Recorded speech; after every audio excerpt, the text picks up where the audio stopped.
ഇതിനു മുമ്പും CET ക്യാമ്പസിൽ വാഹനാപകടത്തിൽ വിദ്യാർത്ഥി മരിച്ചിരുന്നു. ഏതാനും വർഷങ്ങൾക്ക് മുമ്പ് CET ക്യാമ്പസിൽ ബൈക്ക് അഭ്യാസികളുടെ പ്രകടനത്തിനിടെയാണ് വിദ്യാർത്ഥി മരിച്ചത്. ഇതോടെ ക്യാമ്പസിനകത്ത് വാഹനങ്ങൾ കയറ്റുന്നത് കർശനമായി നിരോധിച്ചു. എന്നാൽ കോളേജ് അധികൃതരെ പോലും ഭീഷണിപ്പെടുത്തുന്നതിൽപ്പെടുന്ന ചില വിദ്യാർത്ഥി സംഘങ്ങൾ ഇടയ്ക്കിടെ വാഹനാഭ്യാസവുമായി ക്യാമ്പസിലെത്താറുണ്ട്. ഇവരെ വിലക്കാനോ നടപടിയെടുക്കാനോ കോളേജ് അധികൃതരും തയ്യാറാകാറില്ല. ഓണാഘോഷം എന്ന പേരിൽ ഇതേ സംഘം തന്നെയാണ് ക്യാമ്പസിൽ അപകടം സൃഷ്ടിച്ചത്. MH അഥവാ മെൻസ് ഹോസ്റ്റൽ സ്പിരിറ്റ് എന്ന പേരിൽ പ്രവർത്തിക്കുന്ന സംഘമാണ് ഇത്തരം അക്രമ സംഭവങ്ങൾക്ക് നേതൃത്വം നൽകുന്നതെന്ന് വിദ്യാർത്ഥികൾ പറയുന്നു. പേരും മുഖവും വെളിപ്പെടുത്തില്ലെന്ന ഉറപ്പു നൽകിയതോടെയാണ് ഇതേക്കുറിച്ച് സംസാരിക്കാൻ വിദ്യാർത്ഥികൾ തയ്യാറായത്.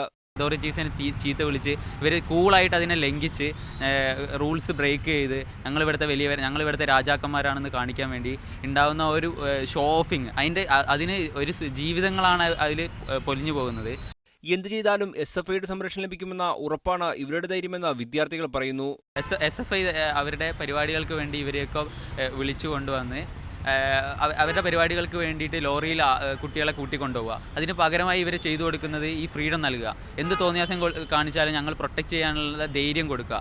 തസ്നിയെ ഇടിച്ചിട്ട് ജീപ്പിന്റെ ഉടമ SFIയുടെ മുൻ യൂണിറ്റ് സെക്രട്ടറിയും ജീപ്പ് ഓടിച്ചിരുന്ന ബൈജു SFI പ്രവർത്തകനുമാണ്. മീഡിയ 1 തിരുവനന്തപുരം.